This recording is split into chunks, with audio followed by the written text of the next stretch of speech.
Hello all you out there in YouTube land, this is Trans8010 and I am back with another Ninja Turtles review. That's right, I'm going to finish off with the four brothers with the inventor and weaponeer Donatello.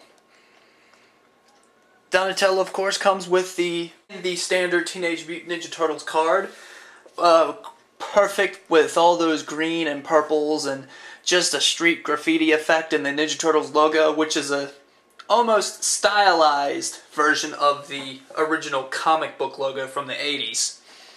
The only thing that really differs this card from the other cards is just the name insert right here, where you see Donatello, and of course when you turn the back, you see Donatello's bio.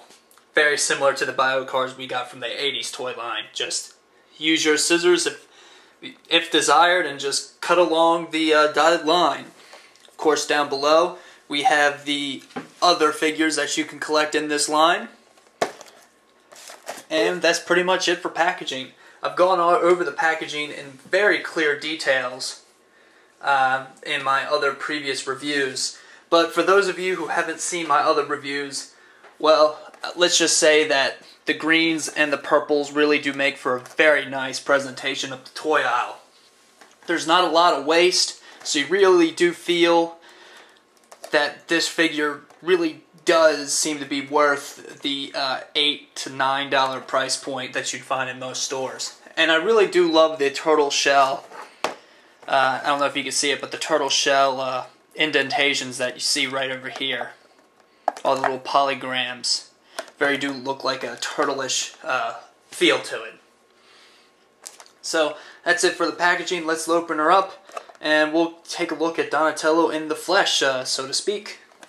For the most unpopular of the four brothers, they really didn't do much to increase his popularity because he's got a very drab green for his skin tone. Now, granted, it's much more brighter than the brown that we're normally used to seeing with Donatello. But, you know, still, once again, it's not that darkened green that we got with Raphael, or the more neutral Michelangelo, or the traditional green for Leonardo. No, this is more of a more drab kind of green, kind of like a faded green.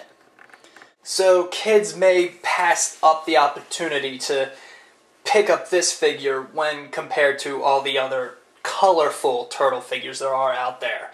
Donatello will most likely just be picked up once every kid has their Leonardo, Raphael, or Michelangelo, or, you know, they just can't seem to find the Michelangelos, the Raphaels, and the Leonardos because of their popularity over Donatello. But does this make him for a very bland action figure? In this reviewer's opinion, I would have to say no. He is a very, very nice action figure in itself. He is 100% sculpted. I mean, 100% new sculpt. There is nothing being reused from this figure from any of the other figures.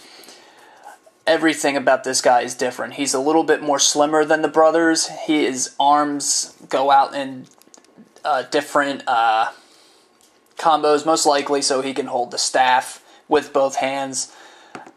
And I just gotta say, I really do love all the texture in the sculpt. He's got a little bit more texture than the other ones.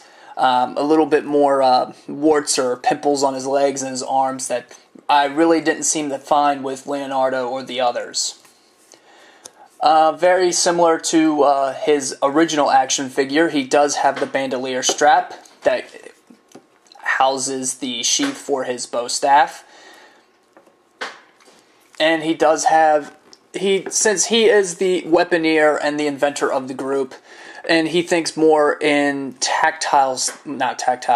more of the brilliant tactician as well, he seems to stray not too much from battle. He doesn't have as much battle scarring on his person than the other turtles do. In fact, the only ones on his chest are 3 scrapes here, and just a couple of scrapes on his knee pads and elbow pads. That's just about it.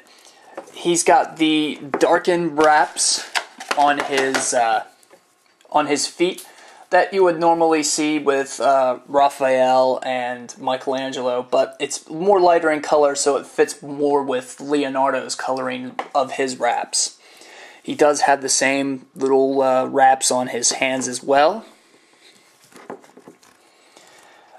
And for articulation, he's got the standard turtle articulation, 19 points. That includes the ball-jointed head, the double-jointed elbows that go in and out in 360. Same thing with the swivel elbows that also go up and down. The wrists also go 360 across. The hips, very much enjoying the hip articulation we have with Donatello and the other Ninja Turtles. They go up and down and 360. The little bib is a little bit more flexible on my Donatello than the other action figures that I have seen thus far. Could be just mine, or it could be just Donatello is very flexible. And of course he's got the double-jointed, well, not the double-jointed knees, but they do go in and out and 360. No articulation in the ankles, but like I said, you won't be able to do this. Hey, it worked this time! Looking at his skin tone again, the more drab coloring does really bring out the colorings of his wraps.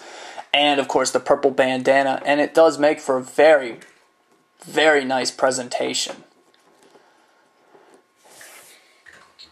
For Donatello's weapons, he does come with 2 throwing stars, his traditional bow staff. It's actually more detailed. It looks as if they just found a stick in the sewers and just put wraps around it. I mean, it's very much detailed with these little bumps and little notches. So this may have actually been a tree branch that was just sanded down just a little bit, and then wrapped around and given to Donatello as his bow staff. It isn't what you would think of as a traditional bow staff, and I really do think that is a wonderful, wonderful idea. Because really, how are they going to get a traditional bow staff? And also we have the bow staff again, only this time it's got a blade at the top. Very similar to what we've seen in the vintage toy line, and I know there is a weapon kind of like a spear. I know it was on the vintage Usagi Yojimbo, but it also is incorporated this into the television show as an extension of Donatello's bow staff. So he actually does use this in the cartoon. Very rarely, and it seems to always backfire.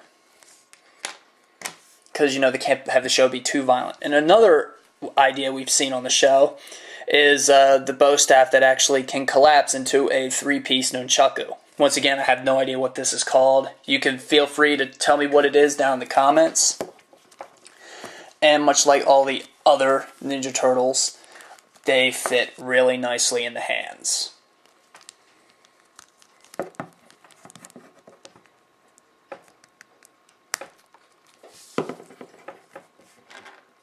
As you can see here. And one thing I do love is how loosely fitting the bow staff goes into Donnie's back. If you can remember the vintage toy line, those little sheaves, they were very tightly formed, so it was a real pain to get the bow staff and all the other weapons. More than likely it was Mike's nunchucks and Donnie's bow staff that you had troubles getting out of. And over time it would cause wear and tear, and you would literally just tear the sheath right apart. So I'm really glad that they decided to form this loosely, even if it was unintentionally, because it makes very easy to get this staff in and out of the sheath. So that's one New Year's resolution done and over with. Maybe I'll get to the rest of the Wave 1, but for right now, the four brothers were a priority. They were asked by very nice gentlemen, and I'm more than happy to complete this request. This is This is a very wonderful toy line. I love it so much. I can't wait to see all the other offerings from Playmates. And Toy Fair 2013 really does look promising this year.